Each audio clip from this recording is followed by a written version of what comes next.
Hey, ladies and gentlemen, welcome back to another episode of Life, Love, and Pursuit of Fi with your host, Greg Gaskin.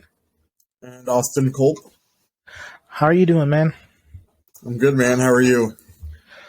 Oh, we're almost to the halfway point of 2022. Some things have been changing in my life, but things are good. What about you? Good. Yeah, absolutely. It doesn't even feel like we're in April right now.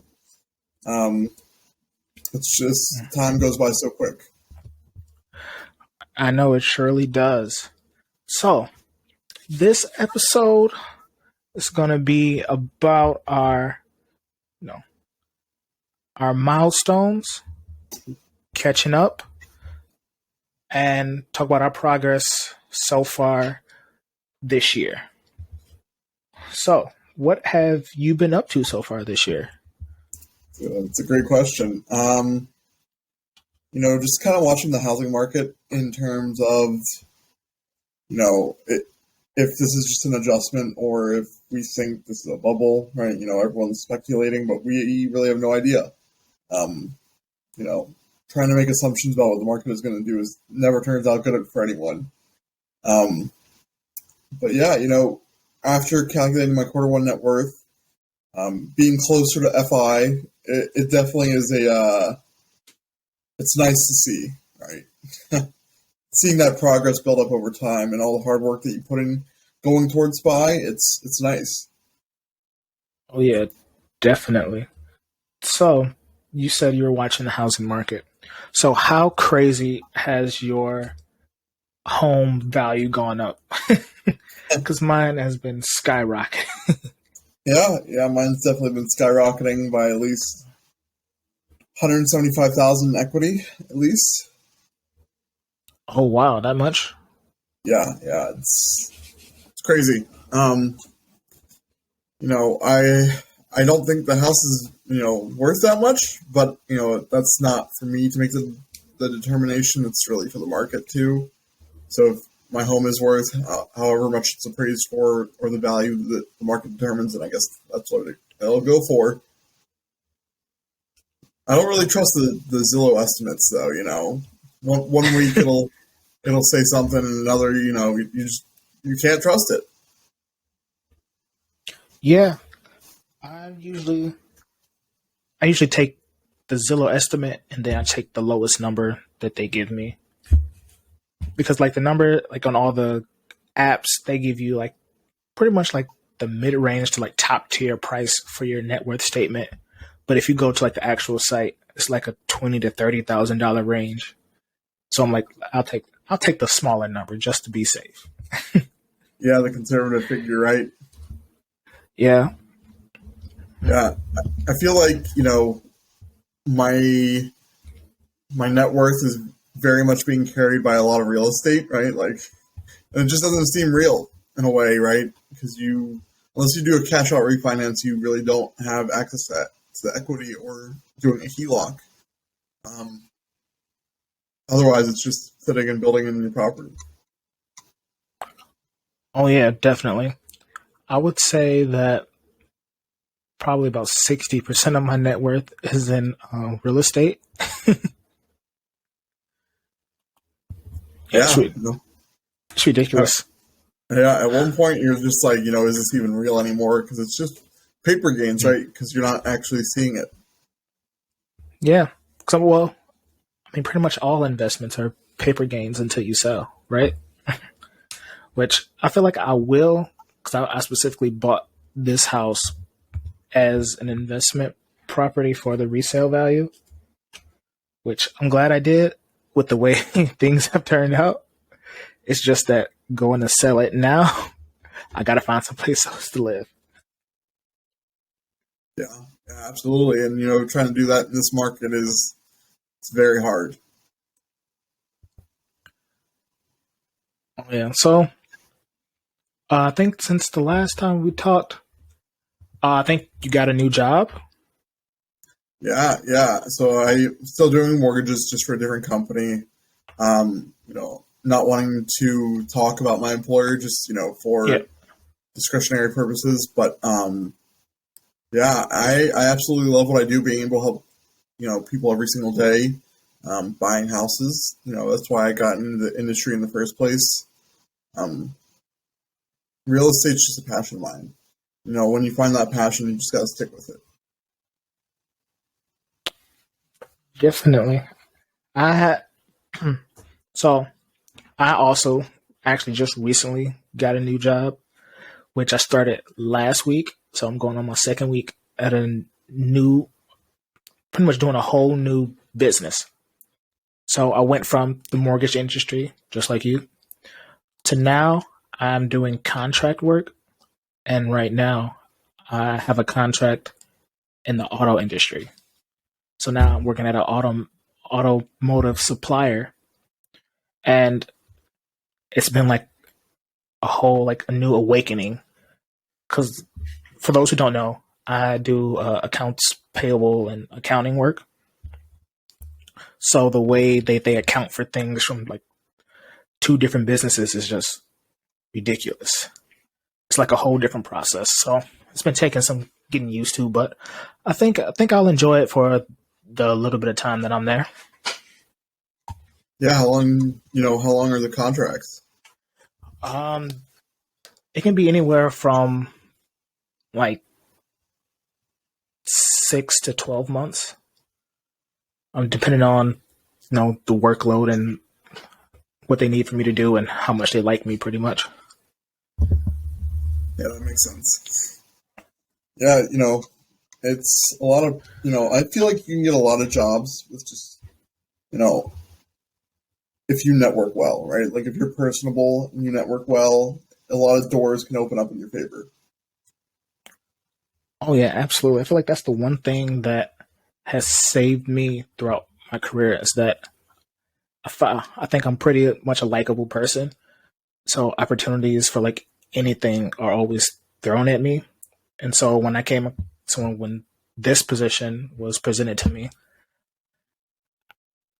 I decided to take it because I was, stuck. I felt like I was stuck at work at my previous employer, and like I was happy.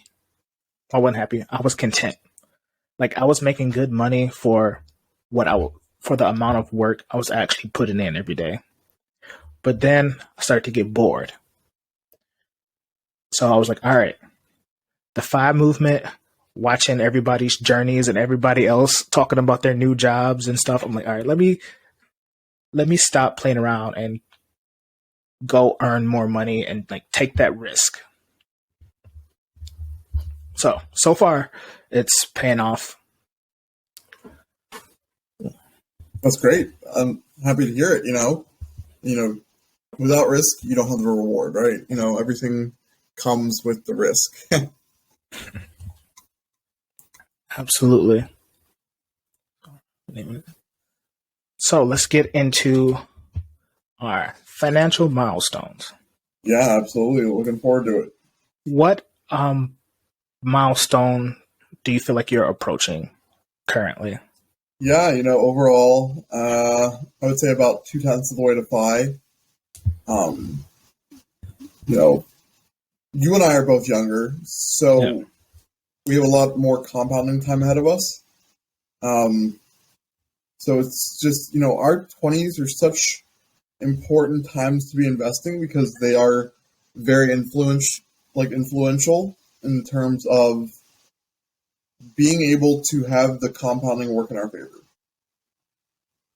Um, Literally, time is money. Absolutely.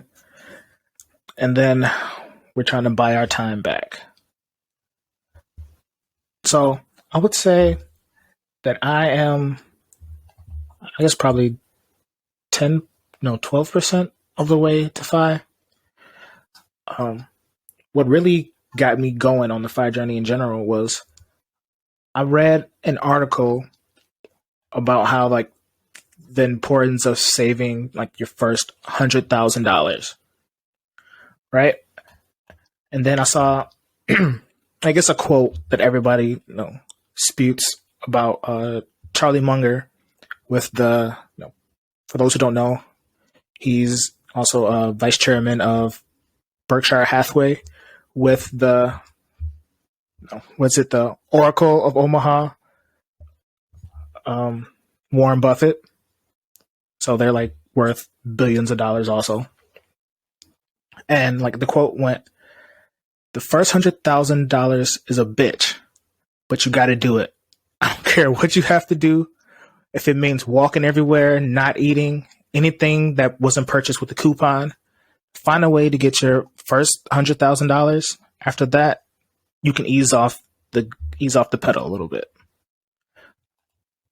So I was like, wow, that was like, besides the quote, I was like, I don't know if I can get to $100,000, but after starting to invest and watching that compound growth, I found a calculation where it only took like 7 years if you were investing $10,000 a year at 7% interest. I was like, 7 years? That still felt like a long ass time to me. I was like, 7 years, and then 7 years, then I can ease off a little bit. But then I was like, all right, the way the market was going the past 7 years, I hit my first 100,000 in like 5.5 years. So I was like, boom, all right, bet, got that. And now I'm trying to reach my next goal even quicker. So how long did you say it took you to reach your first 100,000? That's a great question, right? And I think for me specifically, if we're talking, are we talking net worth, or are we talking like an individual brokerage account? That is a good question. Let's go net worth, okay. And then we can go into brokerage. Yeah, I would say how long it took me was probably about 2 years. Oh wow, you were really piling that away. Yeah. Oh, and then your real estate been taking off, so that would make sense. So it's been like at first it was, I would say like it's about half and half, right? They're kind of carrying the weight for each other at this point. Just thinking about it overall, the real estate is now carrying a majority of my portfolio, but it's just finding that diversification, right? Being able to enjoy where your portfolio is at, right? Everyone has a different type of risk factor within their portfolio that they like. Some people like to hold bonds. Some people like, more riskier assets. Some people, it just depends on what they like. Me specifically, I like real estate as well as index funds. Just having that kind of two-pronged portfolio. What about you? Yeah, so my first 100,000 and my net worth, I want to say, I would say it took me like about 4 years for just straight net worth, mainly because I bought my house. And I remember at the time, this was back in 2017. It was like a big thing. Everybody's like, oh, how they were saying housing prices were too high then. And they was like, oh, just wait for it to crash. Well, I'm like, listen, I'm ready to get out of my apartment because this rent keeps going up like $50 to $100 every year. And so I'm gonna buy this house, and then eventually when I meet someone or whatever, we get married, do the whole thing, if that's in the cards. All right, I can rent my house out and we buy a house to live in, bring money. So I'm like, I bought my house for like under 130. Now my house is worth in like the 180s. So I'm like, I can't complain. So even if I end up getting married, I could probably just sell this and then roll that cash into investments or toward the next house. Yeah, absolutely, you could. I think it just depends on. This is where the individualism of the FI journey comes into play. Is what you want to do specifically is how your journey is going to go. Absolutely. And I love it having like that support system of friends like you where you can talk about your ideas and people are supportive or they could give you alternatives that you didn't think about. Yeah, you just like that quote that everyone says is you are the sum of the 5 people you spend the most time with, right? Yeah. And if those people are overachievers and they have goals and they want to do something with their lives, then you most likely will also go along that path. But if your friends are, people who have nothing going on in their lives and they don't want to do anything, then your life will also reflect that. And, I think that was a little difficult for me when I was younger because I definitely fell into the category of, hanging out with friends who didn't know where their life was going. And so, like, I didn't know where my life was going. And I had no idea. And then, I had to get rid of those friends, right? Just, They weren't healthy. And I kind of have the belief that, every level of your life that you kind of evolve into, you're going to get a new set of friends, right? Like, you're going to find more people that you get along with in that stage of life. You just grow with your friend group. Absolutely. I have like best friends who like we've just like grown apart because we're in like 2 different stages of life. And like sometimes like the initial like cut off of the friend, you kind of feel bad because you're like, we've known each other forever. And but then it's like, listen, I gotta do me to get where I need to go. And hopefully at one point we can reconnect once we reach a higher level. And if not, I mean, it's been fun. Yeah. It's hard to make those executive decisions like that, but it's what's best for your life because you have a goal of where you want to be, and everything else that isn't helping you achieving that goal is in a way holding you back. That's deep. Yeah, sorry, I didn't mean to get that deep. No, it's fine. It's fine. So, for the first half of 2021, what do you have going forward? What are you looking forward to do next? I think you mean the first half of 2022.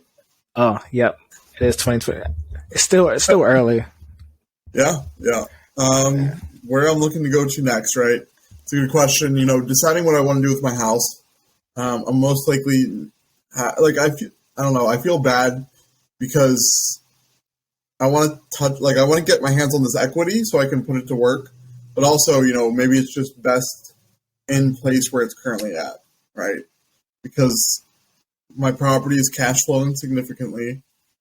A lot of people are saying, hey, like cash out refinance is the way to go. But my rate's 2.1, so I don't ever want to lose that rate. So I will probably just hold on to it forever. And it'll just become like a significant part of my portfolio. Nice. Yeah, I thought about cash out refinance on my property, but I had already did refinance like early 2020. And I was like, you know what? After values went up even more, I was like, oh, maybe I'll do a cash out refi.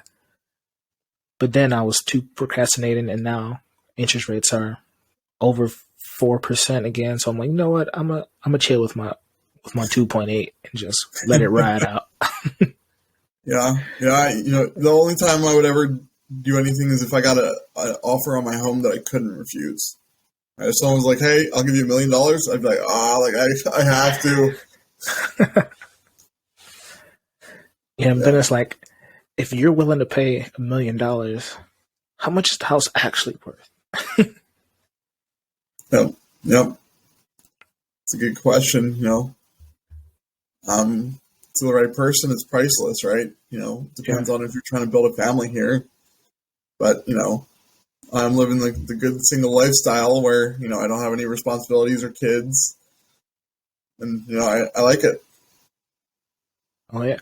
So, do you have any plans to geo arbitrage outside of the country?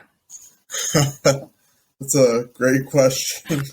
Because I know I want to go somewhere that's like cheap and Spanish speaking. Because I've also been practicing Spanish for like the last 4 or 5 months, and it is I'm still at beginner stages, very beginner conversation, but I'm like I want to put that to use, and obviously save a whole lot more money moving outside the country. Yeah, I mean, I think that's a fantastic question, right? And I think yes, the answer to that will be yes. I will want to geo arbitrage at some point. Probably when I'm 30, 32, maybe around that area. Take a year off and go spend it. And I'm a big fan of Mexico, so maybe we Okay. need to do an Life, Love, and Pursuit of FI podcast episode in Mexico. Right, we'll do a special Mexico episode. Hey, I am down. Okay, well, Just let me know when, and how long. Because my new job, I still got to build up that PTO again. But yeah, just let me know. And if I can work remote, I'll be like, all right, I just got to work remote for a couple hours every day, and we'd be good to go. yeah. So I usually go to Mexico for about 4 or 5 days. I like right if I take a long weekend, do a Thursday, Friday, Saturday, Sunday, come back Sunday night. That'll usually be the move, or I'll spend I'll take an entire week along with the weekend and come back that Sunday. But you and I can talk about this at a later date, and whenever you have PTO built up. Yeah, for sure, for sure. Yeah, But yes, there are a lot of other countries where the dollar will go further, and it's better overall in my opinion. But that's just an opinion. Mhm. Yeah. So, what is your next money goal uh, for the year? Yeah, absolutely. I'd love to be able to hit 3/10 of the way to FI. Being 25, I think that's a pretty reasonable goal. It just depends on my savings rate, right? And making sure lifestyle inflation doesn't happen. I think that's the biggest factor to consider. Is just like you and I both moved into new roles. It's like, oh, like I have a little bit more money coming in, but I try to not spend it at all. But sometimes that can be difficult because life happens unexpectedly sometimes. Absolutely. So with this new role, I had to bump up my contributions to like 30%. I was like, all right. I was doing like 20 to 25%. Then I was like, all right, let me bump up to 30. So now my take home pay is still like the same that I was before. So I'm like, all right, I feel like I should be in a good place. Then if I ever like feel the crunch, I can always ratchet it back down a little bit, but like moving forward, I'm trying to keep it steady. Yeah. So I set my 401k at, I think it was 25 for my Roth and 25% for my traditional 401k. And so normally I live on about $300 every 2 weeks. So that's kind of where it was about, which is good because I don't want to spend any more than $300 every 2 weeks. Um, Everything else is going towards bills and stuff like that. But overall, had to change my contributions recently, pay off credit card debt really quick, get that interest rate off my back, and then I'll continually go back to contributing to my 401k. Nice. Yeah. So what plans are you planning to put in place so you can reach your 3/10 goal? Like, Yeah. what's your plan? Like your next goal to hit that? Increasing my income for sure. It's definitely something that's been on top of my mind. What are ways I can increase my income as well as increase my savings rate, right? Because that's, some of the very few ways you can kind of help get yourself to your next financial milestone without time is just, however much you can invest and however much you can make. It's kind of what a lot of finance books teach is, the more you make, the more you can invest, the sooner you can hit FI, right? So it's like, if you can save more, if you can invest more and make more as well, then you're going to hit FI quicker than someone who may make less and save less. So it just depends on what your priorities are in your life, right? Me personally, I don't want to have to be forced to work in order to have my time, right? Yeah. Yeah. My next goal is to get my net worth increase it another 10% this year.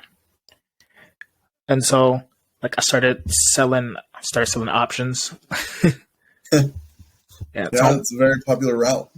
Yeah, so like especially with the current market, I've been making at least like $40 to $50 a week. On top of that, at first I was like, you know what?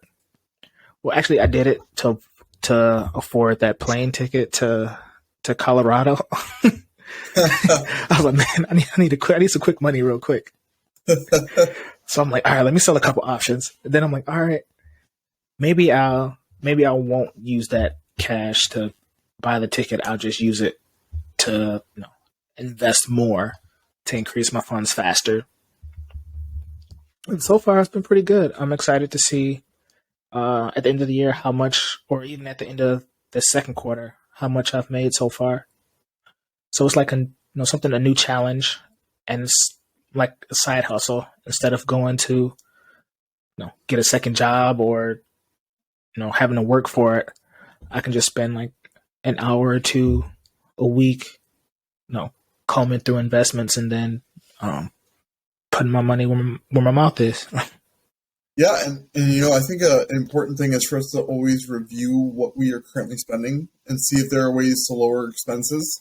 For example, recently a friend helped me look at new car insurance as well as home insurance, and I was able to save about $1,000 yearly, like annually, and it was a significant change. So to give you an example, is like I was paying $900 every 6 months, and then $1,400 every year for homeowners insurance. And being quoted at the new company that I just changed to today, I was quoted about $650 for my auto insurance every 6 months, and then about $981 for my home insurance for a year, which I think is fantastic. Yeah, that's great, man. You're paying $900 every 6 months for your car. I was, yeah. That was crazy. I thought Michigan was expensive, and I was, and I was paying. Well, I was paying like 600, so it's about what you're paying now. But I just switched now, and I'm paying like $350. I'm like, yes, nice. Yeah, I wish, right? Yeah, I've had 2 incidents on my license recently. One where I was coming home at night and a deer hit me, and I think that kind of affected my insurance, as well as I was driving home again, and I was going through a light. My light was green, and someone made a left turn into me when I had the right of way, and they drove me off into a ditch actually. So, oh wow. Yeah, it was definitely a interesting time because they weren't paying attention. Yeah, I think those 2 incidences caused my insurance to go up, but it is what it is, and you really can't decide whether you want your insurance to go up. It's just Yeah. going to. Yeah, I'm so glad that like I change my auto insurance every 6 months religiously. I'm not paying more than I have to, and I even found another trick where even as your um, current insurance is up for renewal, if you get a quote as if you're still like you're a brand new customer, it'll still be even cheaper. I'm like, so you don't even have to switch companies necessarily, but if you just get like go ahead and pay like you're a brand new customer all over again, it'll you'll save a little bit more money. But it's crazy how insurance companies they don't pay you for like really like loyalty to them. They're like, well, insurance is going up, it's going up. But I've been here for such and such. Yeah, well, it is what it is. Oh, all right. Well, I'm gonna switch over here, save like another 200 or more dollars on the over the 6 months or a year. And it's crazy how a lot of subscription type thing like cable and stuff, like they don't care that you've been a customer for so long. They're like, yeah, your rate's going up. I think And it's a lot of companies nowadays, man. Like I think that a lot of companies don't care if you've been a member for a long time or not. You're gonna still basically get treated like everyone else. yeah, well, even not even like everyone else, because if you're a new customer, they're like, oh, hey, your bill is like 50% cheaper than our current customers' rates. And you're like, well, shit, I'm gonna just cancel and become a new customer again. Cause fuck this. Yeah, yeah. I mean, that's one way to go about it, right? Yeah. So, do you have anything else you would like to cover? No, I mean, doing a good check-in, I think once a quarter with you and I is always a good move, just to kind of see where we're at, where we want to go, and how we're doing. Yeah. Would you suggest that everyone do quarterly, yearly, or even like monthly check on their finances? Which one would do you prefer? Yeah, absolutely. So I used to do monthly checks. I would update my net worth monthly to just kind of see where I was at and watch the progression, because I think being able to see the progression grow in your favor, it motivates you to do even more, because you see that number grow and you're like, okay, like I see the hard work that I'm putting in and I see the results. So it's like, let me just go ahead and keep on, working hard in order to make this happen. Yeah, I agree.